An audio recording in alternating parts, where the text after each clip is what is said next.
எங்க ஊர்ல மதரசா நடத்தினார், எங்க ஊர்ல நடக்கணும். சாதாரண இந்த ஷேக்குமார்களுக்கு இப்படி பண்றோமே, அல்லாஹ்வுடைய ரசூலை அடக்கிற விஷயத்துல சண்டை வராதா? வந்தது. எங்க எந்த ஊர்ல அடக்கிறது சண்டை வந்தது, எந்த தெருவில் அடக்கிறது சண்டை வந்தது. வெட்டிக்கிட்டாங்களா? ஓட்டெடுப்பு நடத்தினாங்களா? யாரு பக்கம் அதிகமான பேர் இருக்காங்கன்னு பார்த்தாங்களா? அல்லது பெரிய தலைவர் யாரு அவர் கருத்தை ஏத்துக்கிறோம் என்று நின்றார்களா? அபூபக்கர் என்ன சொல்றீங்க சொல்லுங்க, உமர் என்ன சொல்றீங்க சொல்லுங்க, சாதாரண மக்களை விட்டுருவோம் அப்படின்னு பார்த்தாங்களா? அப்பவும் சண்டை. இங்க அடக்கிறதா அங்க அடக்கிறதா எங்க அடக்கிறது? அப்ப அபூபக்கர் சித்திக் ரலியல்லாஹு அன்ஹு அவர்கள் அப்பவும் வர்றாங்க, சீனுக்கு வர்றாங்க. வந்து என்ன சொல்றாங்க? நபிகள் நாயகம் ஸல்லல்லாஹு அலைஹி வஸல்லம் சொல்லி இருக்கிறார்கள், நபிமார்கள் எந்த இடத்திலே அவர்களை அடக்கம் செய்ய அல்லாஹ் விரும்புகிறானோ அந்த இடத்தில் வைத்து அவர்கள் உயிரை வாங்குவான் என்று நபிகள் நாயகம் ஸல்லல்லாஹு அலைஹி வஸல்லம் சொல்ல நான் கேட்டிருக்கிறேன். அவங்க என்ன சொல்றாங்க? அபூபக்கர் சொல்றாங்க தெரியுமா?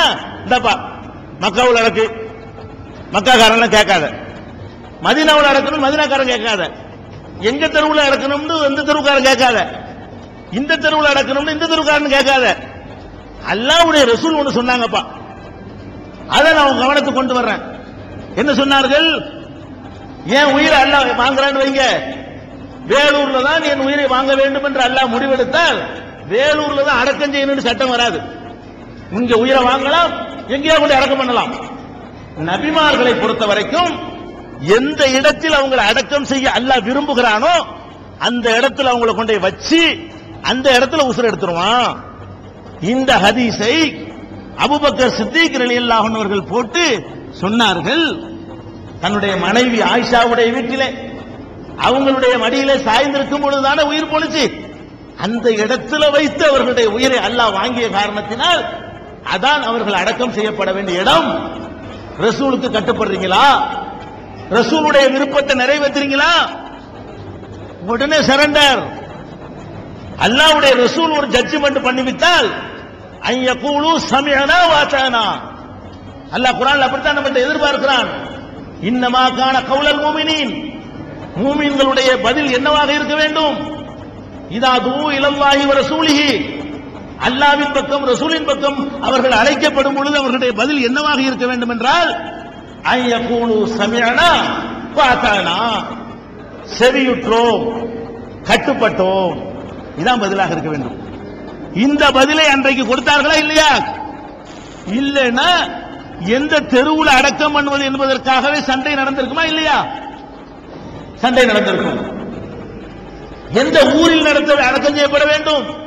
ஒவ்வொருத்தருக்கும் ஒரு நியாயம் இருந்தது. மக்காவாசிகள் எங்க ஊர்ல பிறந்தாங்க என்று உரிமை கொண்டாட நியாயம் இருந்தது.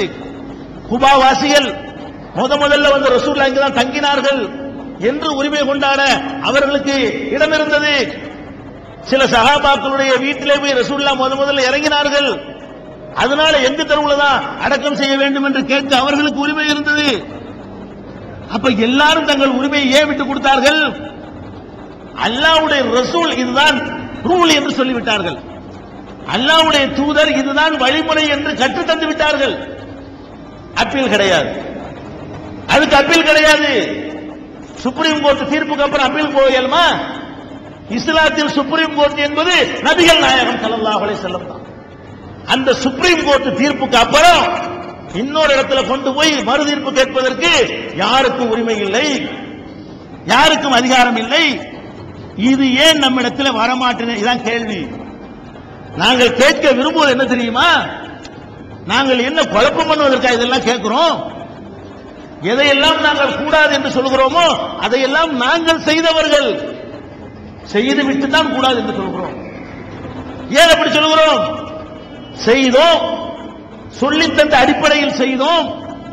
மறுமையில அல்லாஹ் என்ன கேள்வி கேட்பான் என்ற சிந்தனை வரும் பொழுது, ஒற்றுமைக்கு அல்லாஹ் என்ன வழியை காட்டுகிறான் என்ற சிந்தனை வரும் பொழுது தவறுக்கு பிராயச்சித்தம் தேடிக்கொண்டோம். அதனால எந்த ஒரு காழ்ப்புணர்ச்சியோ எந்த ஒரு வெறுப்பின் அடிப்படையிலோ நாங்கள் இந்த வாதங்களை உங்கள் மத்தியில் வைக்கவில்லை. தெளிவாக நாங்கள் சொல்கிறோம், அன்றைக்கு சஹாபாக்கள் நபியுடைய உத்தரவுக்கு நாங்கள் கட்டுப்படுவோம் இருந்தார்களா இல்லையா? எங்க தெருவுல அடக்கிறது எங்களுக்கு விருப்பமா இருந்தாலும் ரசூலுல்லாஹ் அதை விரும்பலன்னா எங்களுக்கு வேணாம். எங்க ஊர்ல அடக்கணும்னு எங்களுக்கு ஆசை இருந்தாலும் ரசூலுல்லாஹ் அதை விரும்பலன்னா அது எங்களுக்கு வேண்டாம். ஒவ்வொருத்தரும் தங்கள் ஆசையை தங்கள் விருப்பத்தை தியாகம் செய்துவிட்டு ரசூலுடைய ஒத்த சொல்லுக்கு கட்டுப்பட்டார்களே, அந்த மனநிலை நமக்கு வந்தால் நமக்கு இடையே உள்ள கருத்து வேறுபாடுகளை தீர்த்து கொள்ள முடியுமா முடியாதா? என்ன நாங்கள் கேட்கிறோம்? நாங்கள் சொல்வது 100% சரியா இருக்கும் வாதம் பண்றோமா? சரின்னு படுது சொல்கிறோம், சரி இல்லைன்னு படுகிறதா? அதற்குரிய முறையிலே முறையாக ஒப்பந்தங்களை எழுதி கொண்டு பேசுவோம். பாருங்கள், நிரூபியுங்கள். உடனே எந்த விதமான வெட்கம் இல்லாமல், வெட்கப்படாமல், எங்க சுய கௌரவம் பார்க்காமல் பகிரங்கமாக அறிவிப்போம். இன்னென்ன விஷயங்களிலே நாங்கள் சொன்னது தப்பு என்று நிரூபித்து விட்டார்கள், நாங்கள் வாபஸ் வாங்கி சொல்ல மாட்டோமா? இதானுங்க ஒத்துமைக்கு வழி.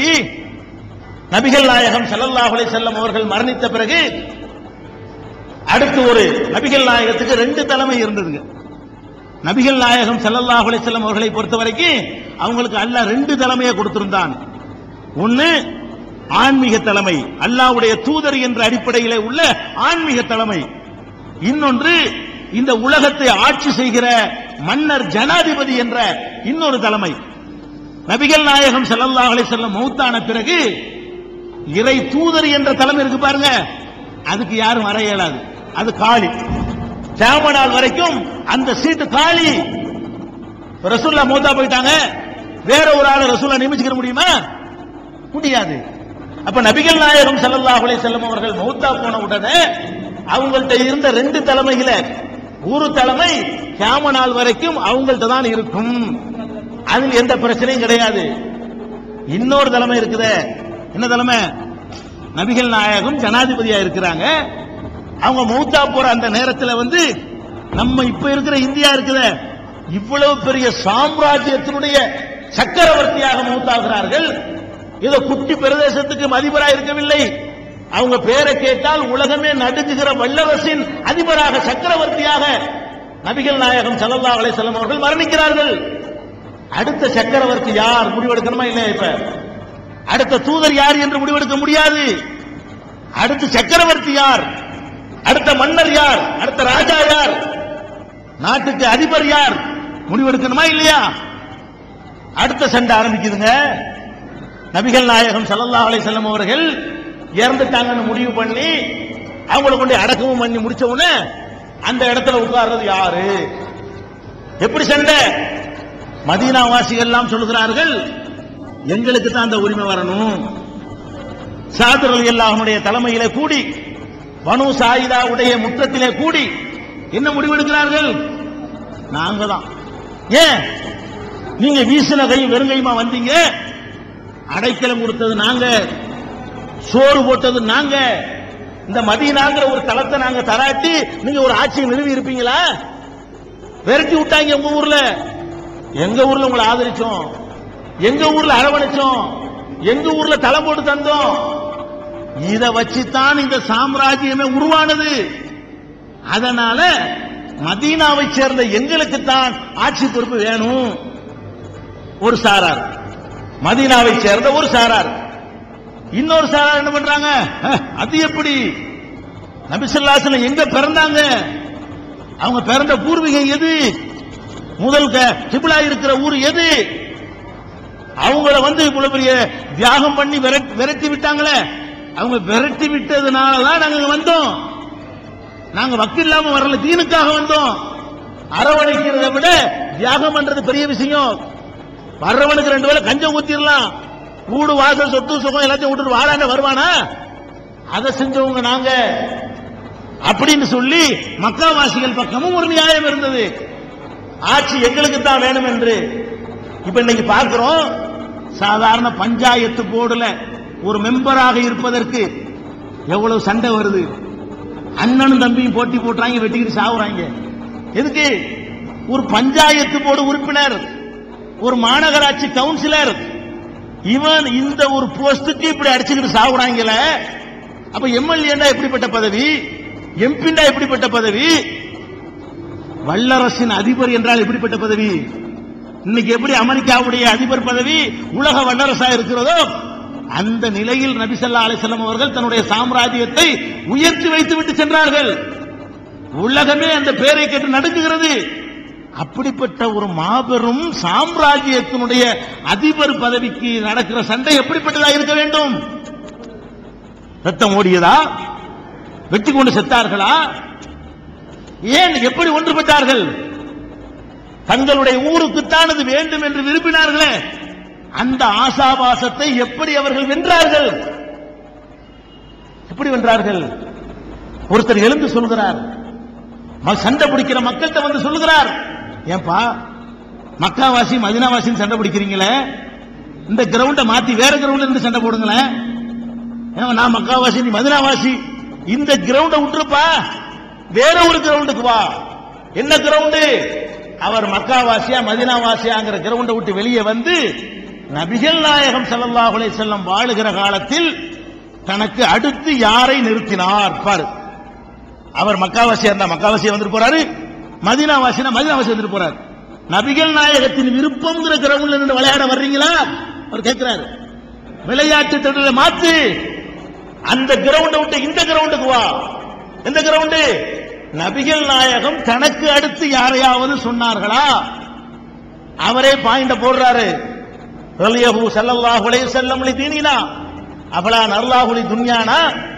இந்த தீனுடைய தலைமைக்கு, அதாவது தொழுகையிலே இமாம் ஜமாத் நடத்துறார்களே அந்த தலைமைக்கு தான் இல்லாத நேரத்தில், தனக்கு முடியாத நேரத்தில் யாரை தேர்ந்தெடுத்தார்கள்?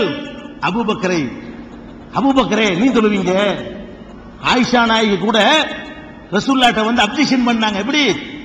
எங்க பாப்பாவை எங்க அத்தாவை எங்க பாபாவை தொழுவிக்க சொல்லாதீங்க, அவர் இலகுன மனசுக்காரரு, நீங்க நிக்கிற இடத்துல அவர் நின்றார்னு சொன்னா அவர் தாங்க மாட்டாரு. அதை மீறி ரசூல் ஸல்லல்லாஹு அலைஹி சொன்னார்கள், முரு அபூபக்கரின் ஃபல் யுஸல்லி பின்னாஸ், மக்களுக்கு தொழுகை நடத்துவதற்கு அபூபக்கருக்கு சொல்லுங்கள், அவர்தான் நிற்க வேண்டும் என்று சொன்னார்களே. தான் நின்று தொழுகை நடத்திய இடத்திலே இவர்தான் நிற்க வேண்டும் என்று இந்த தீனுடைய தலைமை அவருக்குத்தான் என்று சொல்லிவிட்டு சென்ற பிறகு இந்த அற்பமான ஜனாதிபதி என்ற துன்யா தலைமைக்கு அவர் பொருந்திக் கொள்ள மாட்டீர்களா? உடனே சரியாயிடுச்சங்க. ஆமா சரிதான். சரசர சரசரங்க வந்து அபூபக்கரை நீங்க தான் இல்லையா? முடிஞ்சு போச்சு. அவர் மக்காவாசியா எங்களுக்கு தேவையில்லை, அவர் மதீனாவாசி அது பற்றி எங்களுக்கு தேவையில்லை. நபி ஸல்லல்லாஹு அலைஹி வஸல்லம் தனக்கு அடுத்தவரை காட்டினார்கள், அது போதும். அப்ப எங்களுடைய விருப்பத்திற்கு மாற்றமாக நபி ஸல்லல்லாஹு அலைஹி வஸல்லம் காட்டினாலும் கூட நாங்கள் அதற்கு கட்டுப்படுவோம், நாங்கள் அதன் பின்னே செல்லுவோம் என்று யார் நடக்கிறார்களோ, அப்படி நடந்தால் ஒற்றுமை வந்துச்சா இல்லையா? இன்னைக்கு இல்லாட்டி அந்த சண்டை கர்பலா எப்ப ஆரம்பிச்சிருக்கு? அப்பவே மக்காவாசிக்கு மதீனாவாசிக்கு மத்தியில் யுத்தம் நடந்து மதீனா தான் கர்பலா பூமியாக மாறி இருக்குமே.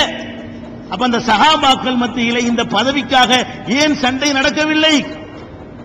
சண்டை நடப்பதை தடுத்து நிறுத்தியது எது? அல்லாஹ்வுடைய ரசூல் ஒன்றை சொல்லிவிட்டால் அப்பீல் இல்லை. இதான் ஏன் இதற்கு நாம் தயாராக மாட்டேன் என்கிறோம். நீங்கள் எந்த கொள்கை சொல்லக்கூடியவர்களாக வேண்டாலும் இருங்கள், நீங்கள் ஜமாத் இஸ்லாமியாக இருங்கள், தப்லீக் ஜமாத்தாக இருங்கள், மதுஹப்வாதிகளாக இருங்கள், மதுஹபை எதிர்க்கக்கூடியவர்களாக இருங்கள், யாராக வேண்டுமானாலும் இருங்கள், எல்லாரும் சேர்ந்து ஒரு கிரவுண்டுக்கு வர தயாரா? கேள்வி. கிரவுண்டை மாற்ற சொன்னால் அதுக்கு நாங்கள் தயார் இல்லை. எந்த கிரவுண்டுக்கு வரணும்? அல்லாஹ் சொன்னால் நாங்கள் எத்தனை ஆண்டுகள் கடைபிடித்த பழக்கமாக இருந்தாலும் அல்லாஹ் தடுத்தால் தூக்கி எறிவோம், அல்லாஹ்வுடைய ரசூல் தடுத்தால் தூக்கி எறிவோம் என்ற மனசை மாற்றிக்கொள்ள நாம் தயாரா? இதான் கேள்வி. அல்லாஹ்வும் ரசூலும் அனுமதித்தால், வலியுறுத்தினால், உலகமே எதிர்த்தாலும் நாங்கள் அதை விட்டு தர மாட்டோம், அதுல பிடிவாதமா நிற்போம் என்று கிரவுண்டுக்கு வர தயாரா? இந்த கிரவுண்ட்ல நின்றால் ஒற்றுமை வந்துருமா வராதா? இதானுங்க கேட்கிறோம். அந்த சமுதாயத்தில் உள்ள சண்டையை பார்த்தீர்களே, ஆனால் பதவிக்கு வந்த சண்டை இருக்கு, யார்